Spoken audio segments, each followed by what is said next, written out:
Okay, so thanks so much for coming on to the first Neurological Education event as part of Limerick's Lifelong Learning Festival 2018. Okay, so today we're going to be looking at computer games, narrative and environmental design. And the first part of this is going to be predominantly looking at the narrative design. Okay, so what do we mean by narrative and all that? So we're looking at how we actually go about constructing the story for a video game. And then later on, Brendan and myself will take me through the actual environment design. So, unfortunately, I'm not a technical person, so I don't know really much about building the world, but I certainly know about writing about the world. So that's my function today. What we're going to be looking at, we're going to be looking at this in terms of three separate different parts. We're going to get a brief history of video games, so kind of where it all started to where it has become now and what that means, okay, and how that has impacted what we mean by the narrative. Video game design and the narrative as well, so how and why the narrative plays such a big part in the process of video game design now, particularly in the world of modern gaming. And then lastly, telling stories and breaking molds, so what core strengths the narrative has and what it can do for a game as such. So, does anyone know what the first video game that was ever made was?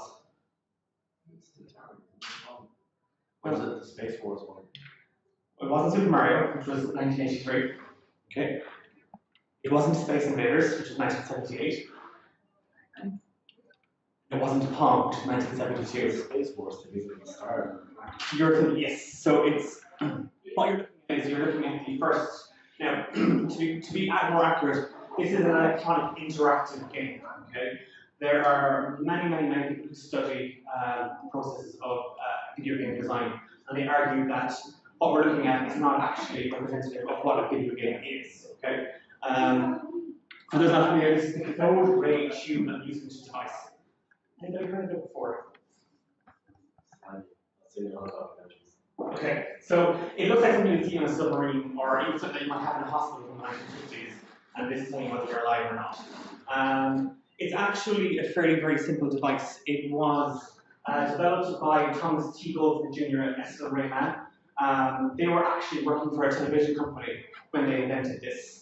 So it's very simple what it does. Players gather to see our beam spot representing, it was meant to represent a bomb or a bullet, by adjusting knobs on various devices in front of you to hit an overlaid plastic target. Okay, so they would take a piece of plastic, overlay it across the screen, and then you had to guide the bomb to that piece of plastic that didn't even exist in the game. And it would explode, or well, in your imagination more than anything else. Okay, so when I said earlier on that many people don't consider it part of video game history or the origins of video game, it doesn't represent a lot of what we understand a video game to be. There wasn't a lot of processing, there was no processing involved in this, okay? It was literally a matter of twisting a few knobs and the game would go up and down, okay?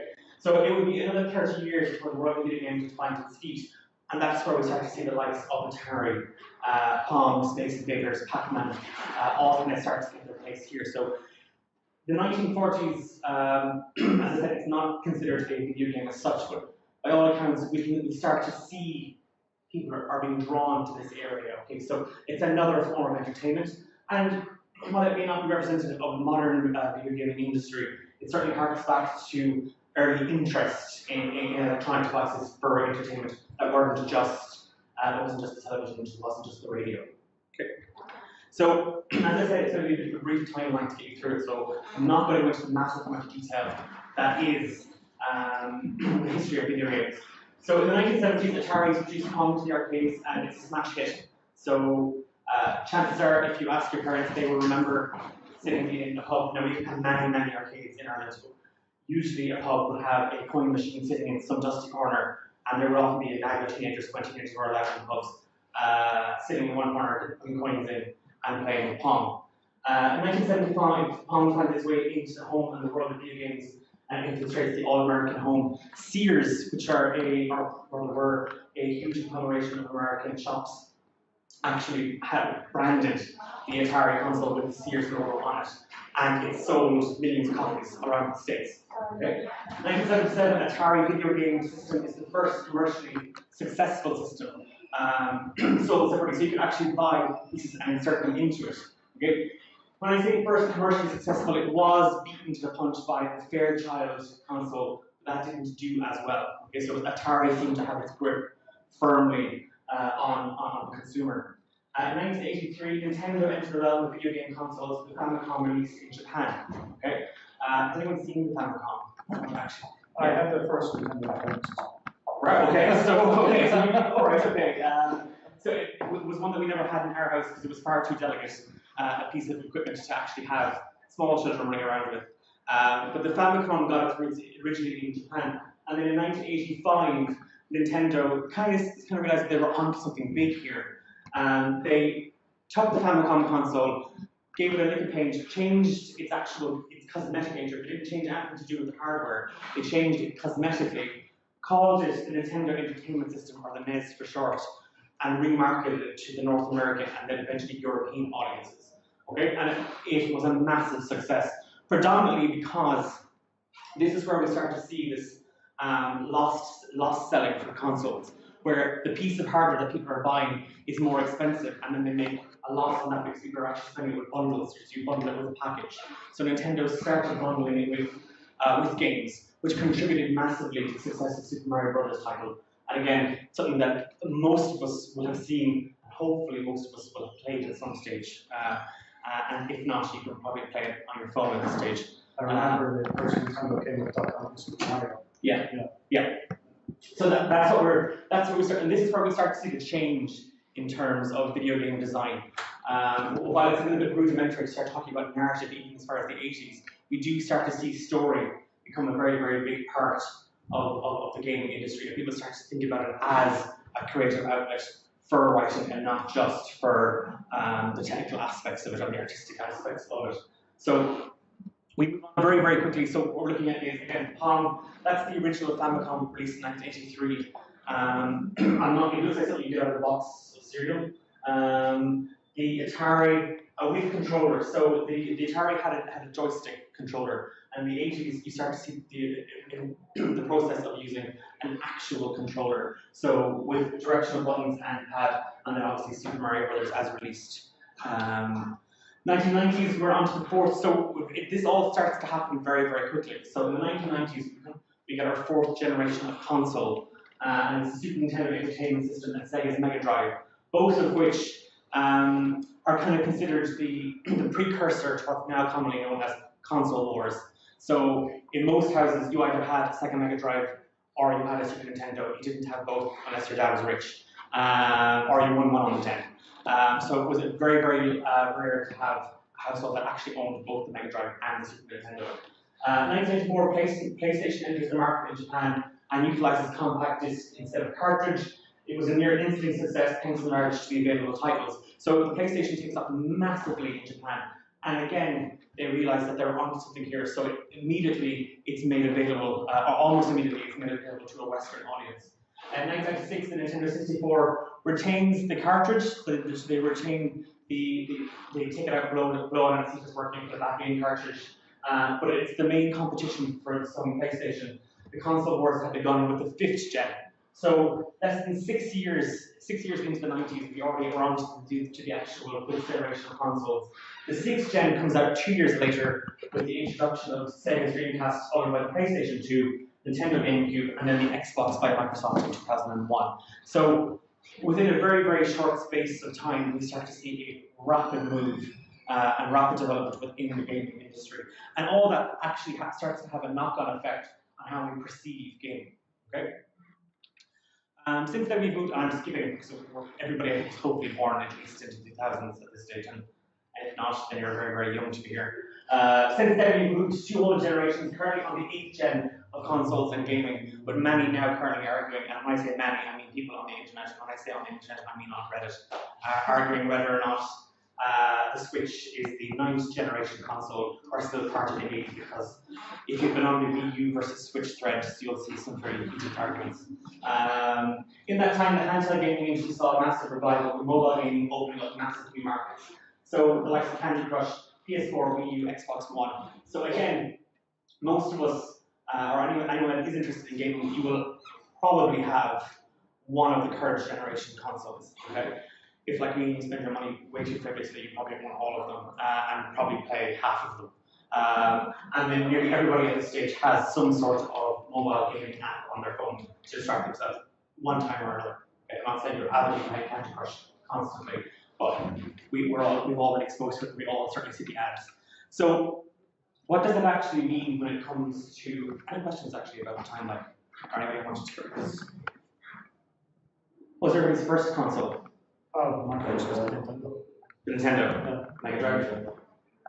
Well, yeah. Well, the Atari. Yeah, we had the Atari because my dad was a gamer, so we had the Atari, and then we had the Commodore, and then we lost the Commodore after we played it. We marathon the session, a session. I don't know what it was, I barely remember. This is I must have been about 6 at the time, but I know my mother got a second-hand console on phones. That was before my time, and it had Pong on it. So probably the Atari. It looked like a tape cassette player. Yes, yeah, that was the other interesting thing as well. You were also looking at the old tape deck cassette players.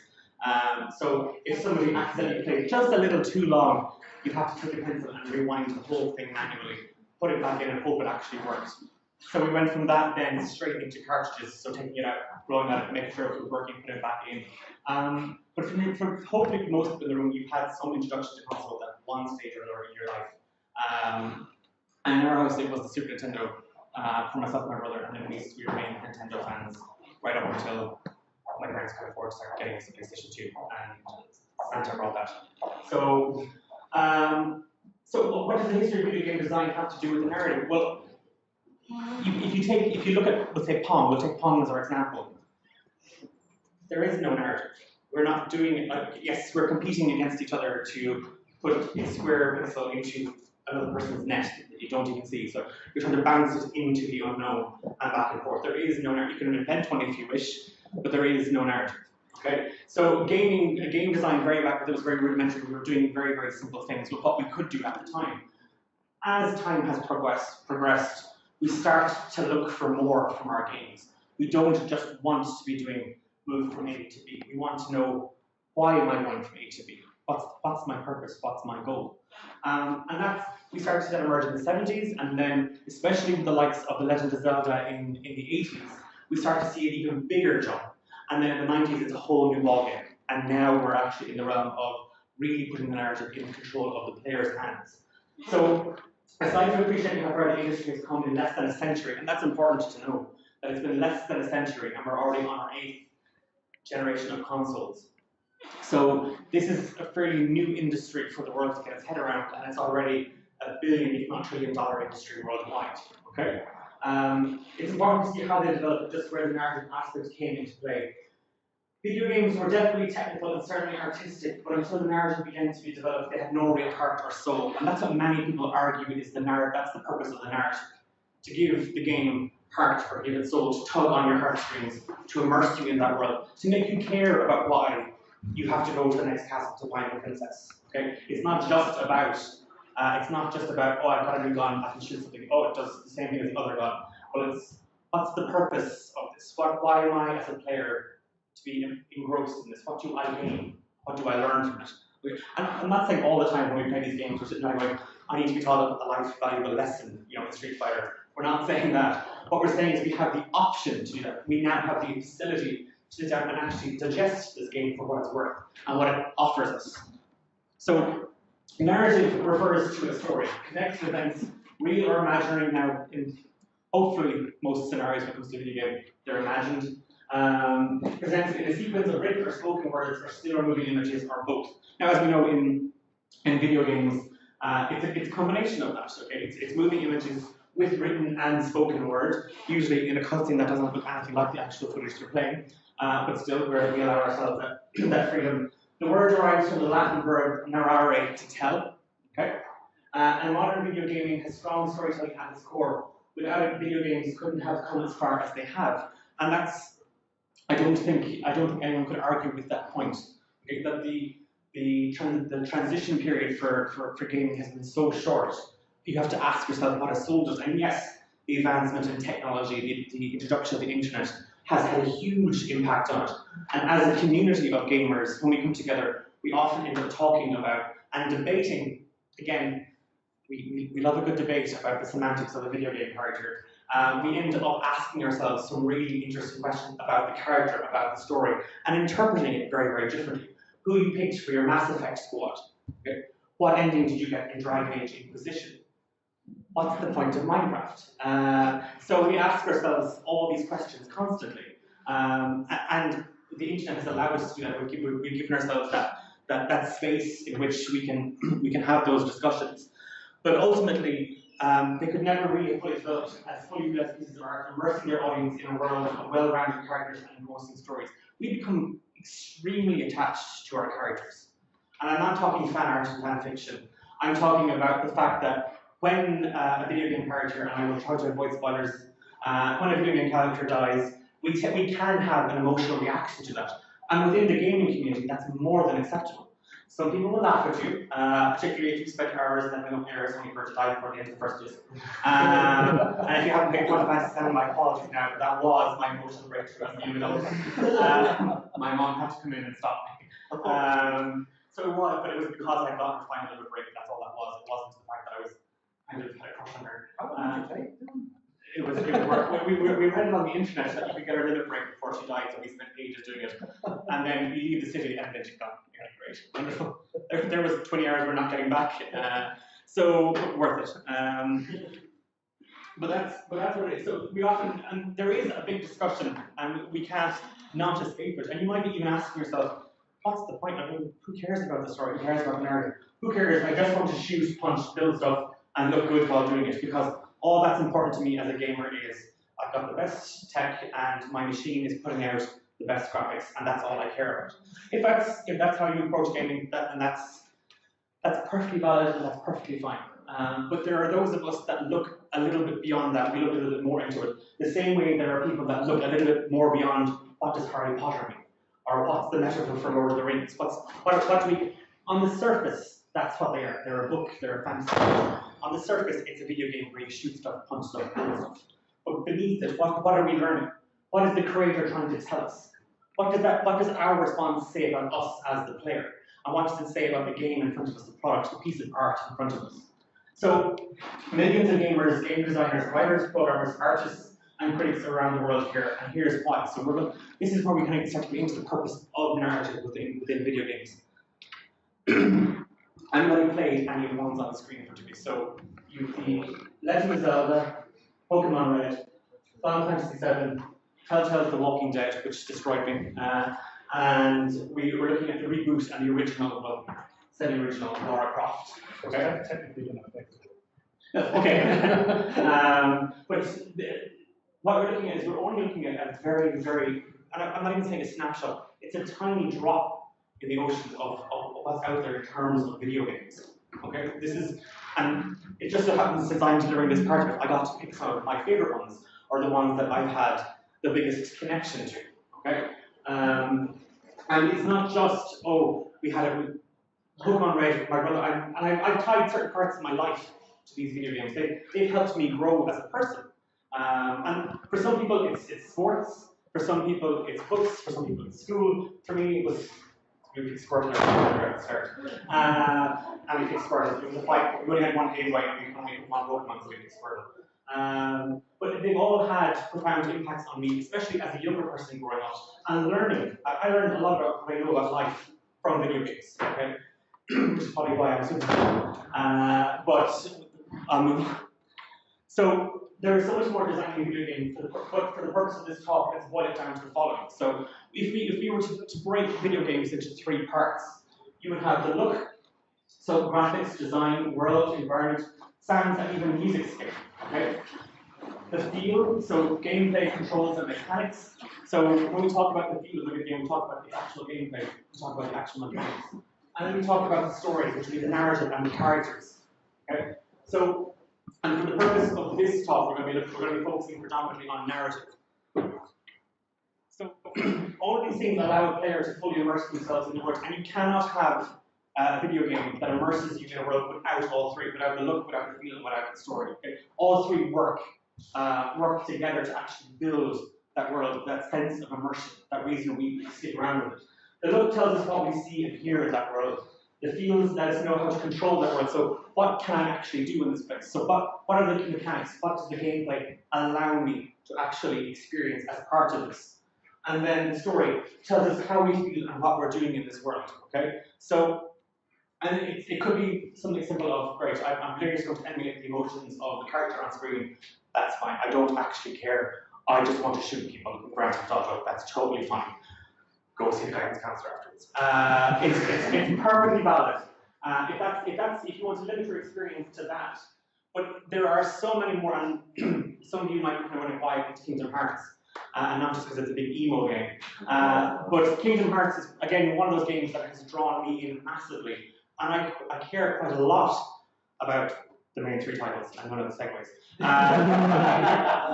care quite deeply about the main three. I care about the characters in it.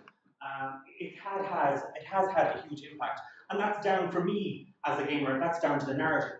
I'm not, as I said at the start, I'm not a technically minded person. So when it comes to a video game, I'm not looking. I'm impressed by it and I'm glued to it. But ultimately, the graphics have no impact on me as an actual gamer. It's the story and the characters that I'm completely driven by. I want to know more about them. I want to know why they interact and do the things they do. And like I said, they couldn't do that without the mechanics, and they couldn't do that without the look. But I'm focusing predominantly on the narrative, okay, and what that means for it. So how does narrative work?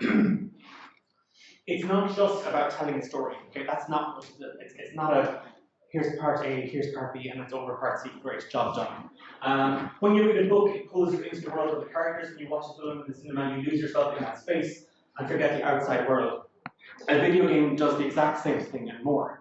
Okay? So there's a reason why we can spend more than the allotted time sitting in front of a television screen, despite all the warnings saying, please get 15 minutes of sunshine and fresh air, and you just press the B button and just ignore the warning and continue on the onslaught.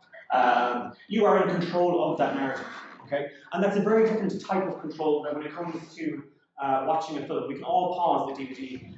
You can get up and walk out of the cinema if you wish. I mean, unless it's a really, really bad, why would you? But you can stop a piece of music from playing. You can walk away from a piece of art. You can do the same thing to a video game. You can pause a video game, you can reset it, you can delete the save, and you can remove it from your storage, and that's totally fine.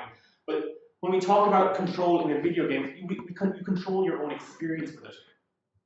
How you play a certain game is very, very different to how I approach that game. Okay, so we often, to use Pokemon as an example, there are people that go out there, and there are Pokemon players who identify as Pokemon player breeders. We spend the entire game breeding Pokemon purely for the benefit of competitive play, trading those off and being considered the best Pokemon breeder. There are people who play it just for the sake of catching a shiny, and they go out and try to catch as many shiny Pokemon as they possibly can, just to have an impressive collection. And then there are people like me who just play because it's all about getting to the very end and experiencing that again and winning. That's all I'm looking for. That's not my narrative. So we all have the same piece of product in front of us. We all have the same art piece in front of us. People approach it very, very differently. The storyline doesn't change, the characters don't change, but how you as a player interact with them changes drastically. And that's what we talk about when we talk about narrative control, how I decide to engage with that piece in front of me. Okay? That power is mine to use. You aren't just watching and hearing this world, you are controlling it, you are the player, you are the main character. And again, it comes down to games where you're even allowed to build the character from the very, very start. So you can customize the look, you can customize the voice, you can customize the hair, you can even pick your gender, or in some games, the race, okay? And that starts your narrative. That is you as the player telling your own story, okay? Who you pick, who you make, who you create, interacts in the world somewhat similar to everybody else in the room, but you have a different purpose for doing it, and you have a different way of engaging for that reason. Okay. I'll try to stop walking around as much. Sorry, we're doing a circular dance. Okay, Mario doesn't just rescue Princess Peach because he has to. He does it because he's in love with her. Okay. Laura Croft doesn't explore abandoned ruins for fun, although somewhat different according to the new movie. She does so because of a desire to learn and experience more. Lee doesn't put Clementine first because he has to. He does it because he's a good guy. Fortune doesn't stand up against Metal Ray because she felt like it. She does it to prove her strength, to prove her power is real, and also does it to get revenge on Ocelot. And I have a weird obsession with this minor character from Metal Gear. She's there in for about 20 minutes. That's about it. She's gone. But I have an obsession with this since I played with it. And Pokemon wouldn't matter without a narrative. Literally, the entire Pokemon, the concept of Pokemon wouldn't matter if there wasn't a story. it would be the exact same as playing Pong. There is no purpose to it. Okay, I can go from A to B, B to A. What's the point? But they've put a narrative into it. They've built a world around it for you to interact with. It's not just about catching Pokemon. And to literally quote it, it's about being the best. It is literally about trying to be the best trainer you can possibly be. And they've built that narrative into that for you as a game, and it works. It sticks with us. You can't beat the Final Four with a mediocre team. You have to go out and train the best team. They make you do that. So they sell you the narrative before you even start playing because you want to do that. Any questions so far?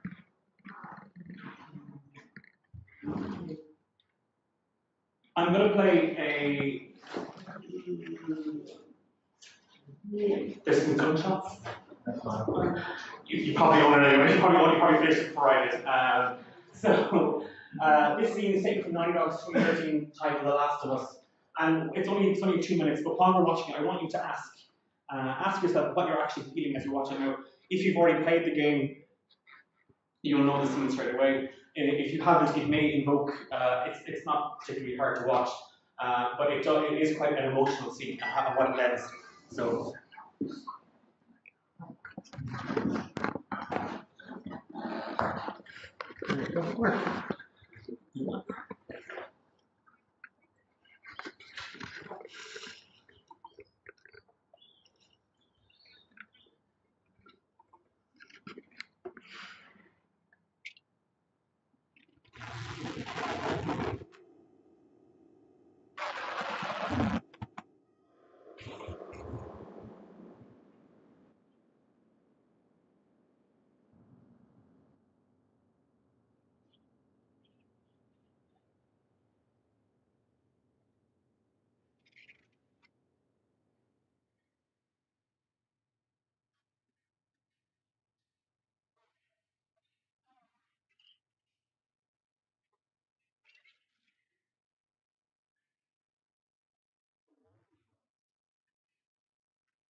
So, anyone that's seen or played the title itself, you'll be kind of aware of how the game progresses from here.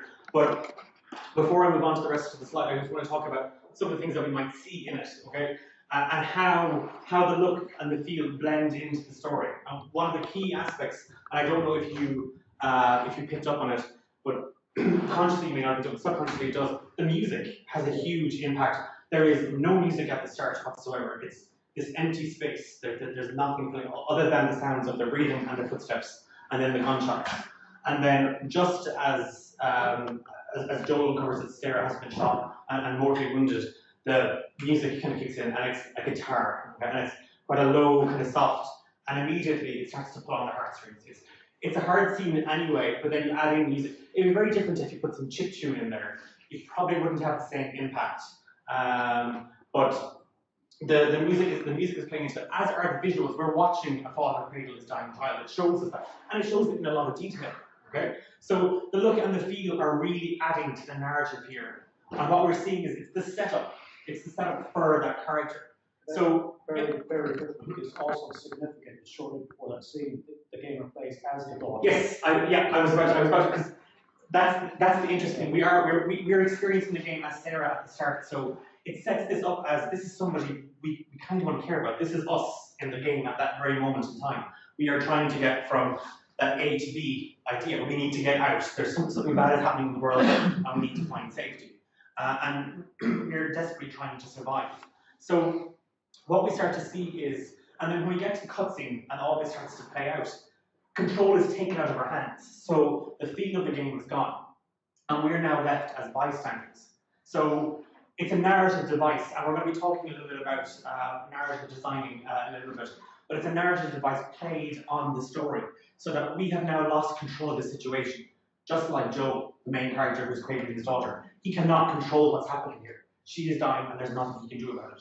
And we're meant to feel that with him. That's the idea. That's why it's a cutscene. Otherwise, they could have put it in a bash B to keep Sarah alive moment, but they didn't. Because as a narrative device, as a technique, it has kind of immersed us further into that story. Because whether you like Sarah or not, it's not exactly a comfortable thing to watch. Okay, and it's not a nice thing to do. So it sets up Joel for us as a character, and we're automatically put into his shoes. Does that make sense? The important thing to remember is it's not just, and this is where I'm leading to, it's not just about writing a good story or believable characters. A video game writer works with a strong production team to create a fully realized world. And no matter how good my story is, no matter how good or interesting or evil or likable my characters are, if I don't have a world to put them into, if I don't have a process for them to work with or mechanics for them to be involved with, they're going to go nowhere. They're going to do nothing. They're just going to sit on a page. So a video game writer will work extremely closely with the production team, in pre-production, in production, and even in post-production.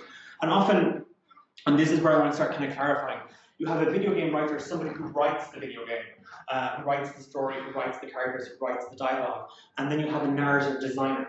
Okay? And a lot of people tend to kind of muddle those two together as if it's the same thing.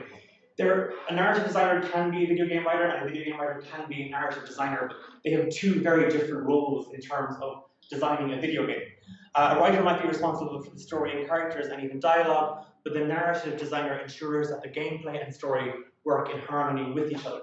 So the narrative designer puts in place the mechanics and cues to get that story across. Okay, the narrative designer thinks about the actions, the writer thinks about the words. So how can these characters actually do what they need to do and say what they need to say? So it's words and actions working together. And anyone played Bioshock Infinite? Okay, so you'll be all familiar with Booker and Elizabeth, and it's not that I have been, it's not that I'm kind of obsessed with Troy Baker's characters, but he has been the voice of some of the main male characters for the last couple of years. So we had him for Joel, The Last of Us, and now we have him again as Booker. When I talked about story and I talked about narrative design, they're a perfect example of it. Okay, now some of you might be familiar with the phrase Booker catch and all the flaws that went with Elizabeth as a character, but it is a perfect example, or it's a good example of story and of narrative design. So their story is intertwined. Okay, so Booker and Elizabeth are linked the whole way through this game. Okay, so you cannot progress through the game without Elizabeth. They work together to traverse Colombia and survive. As characters, they rely on each other and share and develop each other's story, as well as the main plot of the game. So as characters, we learn more about Elizabeth from how Booker sees her, and vice versa. How Elizabeth responds to the actions Booker takes, you take, changes how she sees you and what decisions you make, okay? In terms of narrative design, Elizabeth isn't just an NPC, okay? So NPC, non-playable character. She experiences the same events as you, so she's present for a lot of the actual events in Colombia. She's there with you almost from the start. So what she sees, Booker sees, and what she feels, Booker feels as well. So it's the idea that it's almost like you're playing a second character without realizing it. She helps gain access to locked areas, she bolsters your supplies, and aids in your attempts to escape. So we become, as a player, as Booker, we become reliant on her. Okay? We need Elizabeth to get through this. So it's not just a case of rehashing the Resident Evil 4 Ashley mechanic where you need her to throw over a wall so she can unlock the door for you. There's a little bit more to it than that. Elizabeth is integral to the plot and to the mechanic. So we need her to traverse Columbia. By linking your playable character, Booker, to Elizabeth and NPC, not only have the designers facilitated some interesting game mechanics and design, they've enhanced the story by putting you in the position where you end up caring as much about Elizabeth, if not more, than your own character. So you become concerned for Elizabeth when she's doing bits and pieces. And that's not an accident. Okay? That is a narrative design. That is something put into the story, put into the game on purpose. They make you care about Elizabeth, or they at least want to make you care about Elizabeth. If you're just getting the game for the trophy points, that's fine. That's entirely your business. But we're meant to respond positively to Elizabeth as a character. You may not like her, but you have a reaction to her. Video games, and this is, I'll try to wrap up because Brendan's going to be taking over the environment building side of it. But video games have the potential to surpass any other form of art in terms of reaching their audience. Now, this is me giving my opinion. Okay, we've seen how a video game approaches its player in terms of the story, and look at how that's connected to the visual and mechanics of the game. Is it not possible then, and these are my words, so if it sounds like I'm scripted, it's because I'm reading it directly off it, then for a video game to change how we feel or understand the world around us? Okay, so a video game isn't just something that you can you pop into a machine anymore and waste your entire Paddy's weekend on. And I will finish Secret of Mana before the end of the week. But its purpose isn't just to entertain anymore. Video games can educate and enlighten their audience. Okay? They can open us up to new ideas, or they can make us learn more about something that we've already come to know about. So they can encourage us to actually think. And some of you are sitting there going, it's just a video game, please stop reading that much into it. That's fine. But when it comes to the narrative, when it comes to the story and the characters, we all find something relatable about them. We all, when we make our character in a customizable game, we all try and make a character that we think is cool looking. But that's your narrative, that's your influence on that game. Whether you realize it or not, that is you stepping into that role and telling a part of your story. So, when I say video games have the potential to surpass any other form of art, I am talking about books, I am talking about art itself, I'm talking about music, I'm talking about film. The narrative in a video game goes far beyond the narrative in a book. When a book finishes, you close, that's the final chapter, that's it, done and dusted. That's it. We might have a book club a couple of days later, or we might sit around with a few glasses of wine and debate the merit of a character or the metaphor or symbols used in it. But when it comes to a video game, it can have a very long-lasting and far-reaching impact because you have controlled that from the very start. You have directed the story. And yes, it may follow a linear path. There may be a get to A, then to B, then to C, then to D. But how you get there and what you do along the way is up to you. You are the character in it. You're not following the main character. You are the main character in that narrative. So, if I could recommend one title that best sums up what I've been saying, it's Gone Home, okay? And a lot of people compare it to the new emerging walking simulator genre, but Gone Home is a little bit more than that, okay? And it's from the Fulbright company. It's what, maybe 4 years old at this stage, if not a little older. But okay, well, I'm just showing my age now. So it is. It's one of those games that takes on board what I'm saying. And if you haven't seen it, I'll pop the trailer up very, very quickly.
and it's not a horror game in case anybody was thinking it's going to be one of those games where you turn a corner and something jumps out at you. As it says in the trailer, it's a story exploration game. The mechanics are there, so you get the feel. There is a look to the game as well, but it's very much centered on the narrative, exploring a story within, and there are multiple stories within it. But it's about the power of narrative, and by learning other people's thoughts and experiences on an issue, we kind of become to kind of realize something a little bit more about ourselves and about ultimately about the main character, but hopefully a little bit about yourself as you play along. I want to leave you with that's that trailer. I want to leave you with a quote. In video games, we find three distinct voices: the creator, the game, and the player. Those who play a game are following the story of the author and are bound by the constructs of the rules. But based on the choices they make, the experience can be completely personal. If you can observe the work of another and find it in personal connection, then art has been achieved. And that's from Chris Melasinos, Director of Corporate Strategy at Verizon. So Chris has probably put it a lot better than I did. But ultimately, when we talk about video games, we talk about video games as an art form. That's what we're going to. Your experience as a player is art. You have found some meaning in what the creator of that product, the product itself, you have taken a meaning from it. So I'm going to leave it there, guys.